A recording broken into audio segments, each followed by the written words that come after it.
A 23-year-old Zambian student serving a prison sentence in Russia has died in combat in the Ukraine.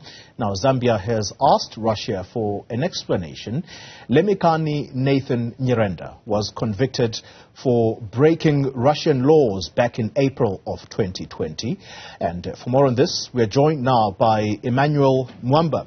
He's the former Zambian Ambassador to South Africa. Ambassador, good morning to you, and thank you very much for your time. So let's get straight into this conversation. Lemekhani Nyirenda was a student studying nuclear engineering at the Moscow Physics Institute.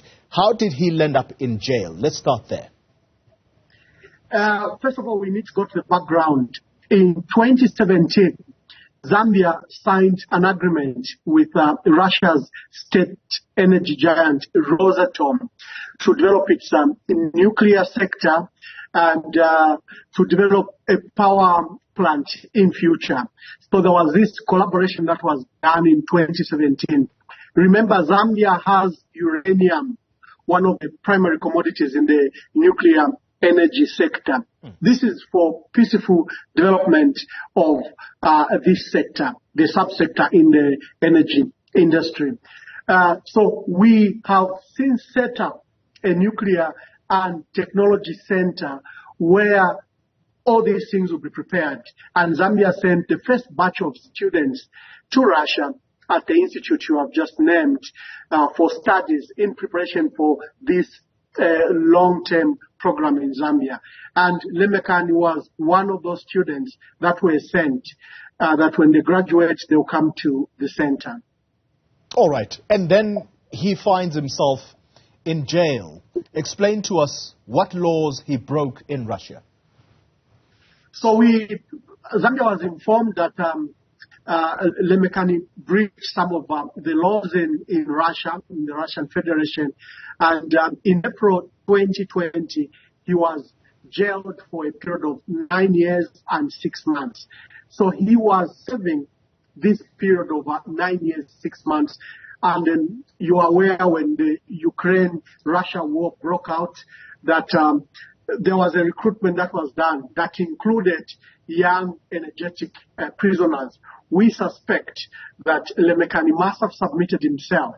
I think we don't know what the details of the agreement was, but it's among those young, energetic prisoners that submitted themselves to fight in the war, and maybe after the war, it's going to be commuted.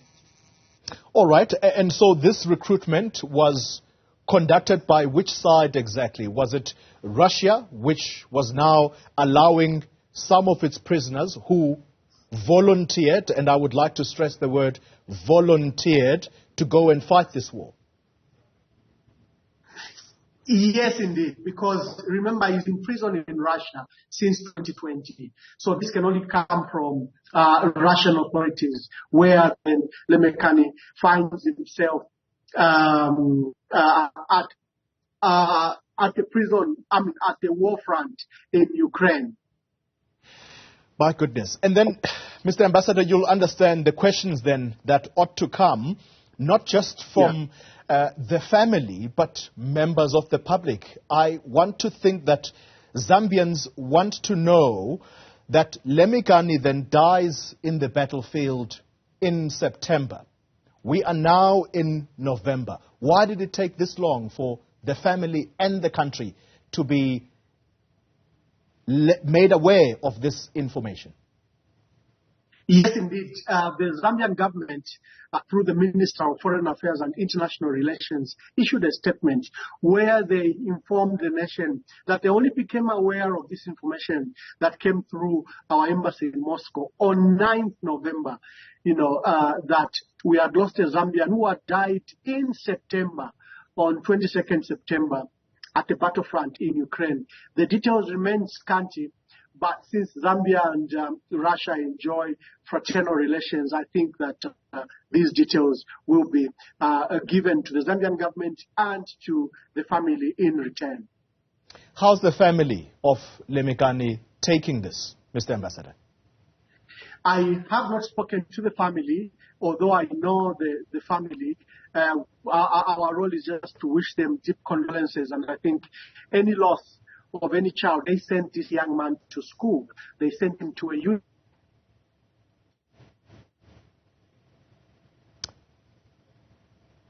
Ambassador Mwamba, are you still there? To study, and now we've lost that life at the battlefront. There'll be many questions that will be required, but it is imperative that this war has affected us in many ways. We import fertilizer from Ukraine. We import, some of the fuel products from countries like Ukraine, and the Russian-Ukraine war has affected us in many ways, including now in the personal space, like where we've lost a Zambian young man at the battlefront. Yeah. Mr. Ambassador, this program that Lemekhani Nyirenda was part of, how many other students, fellow students, are in Russia right now and still part and parcel of this program?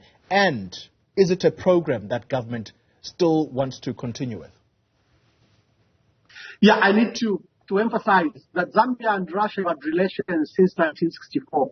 And we've had many students, especially in the science and medical fields, that we have sent to Russia since the 70s. We constantly have students at a time, up to 300, 400, 500 students a year since the 1960s. The program that Lemekhani was just an addition in light of the nuclear sector that Zambia was beginning to develop.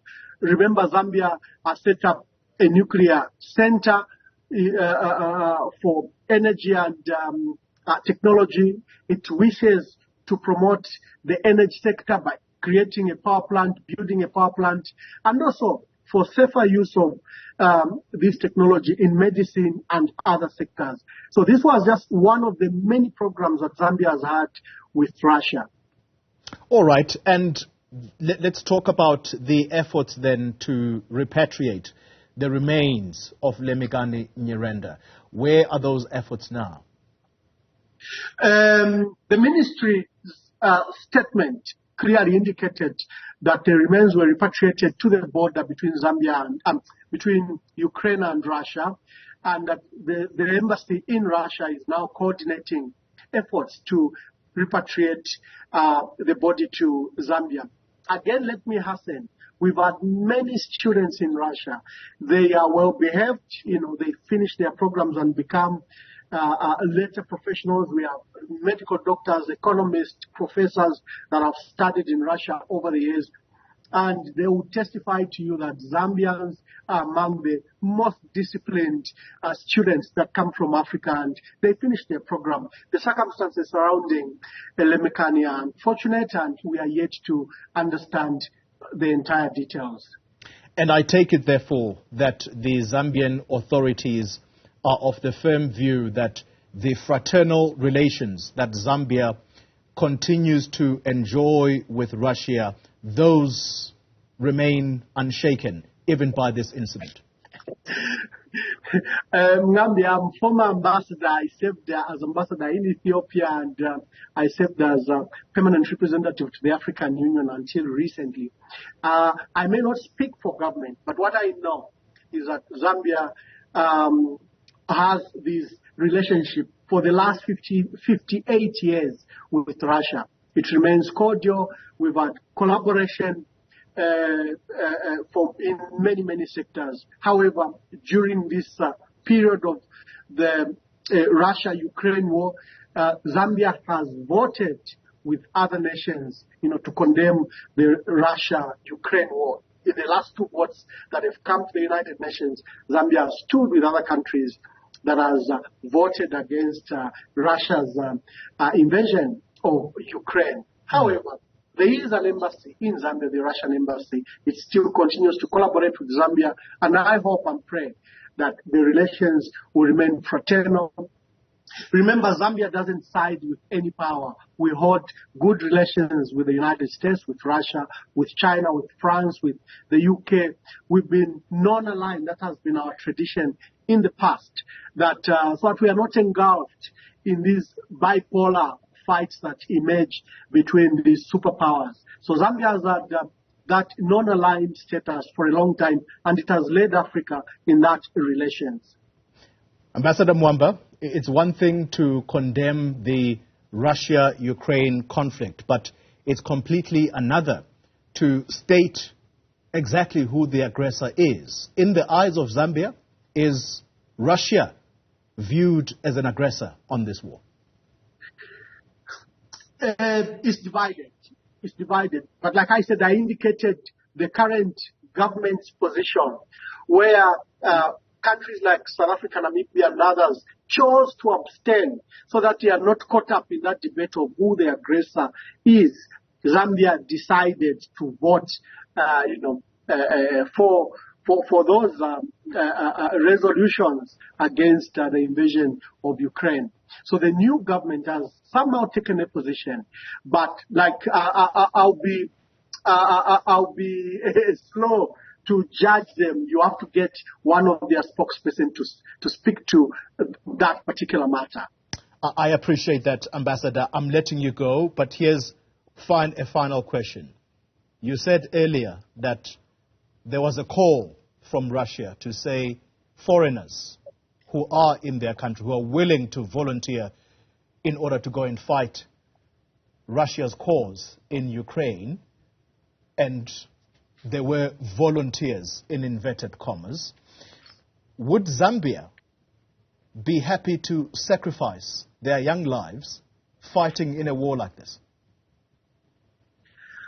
No. Again, if we look at the circumstances of Lemekhani was vulnerable. He was serving a 9-year sentence, and then there was this call for young, energetic prisoners to serve in the war. So the circumstances around Lemekhani are totally different. I'm not aware of any student, and like I said, we have a huge number of Zambian students in Russia at a time, all the time, that have since volunteered to be part of the war. I'm not aware of any. All right. That's the former Zambian ambassador to South Africa, Mr. Emmanuel Mwamba. Let me thank you very much for your time, sir, and clearing up some of these issues. It's a very, very sad story.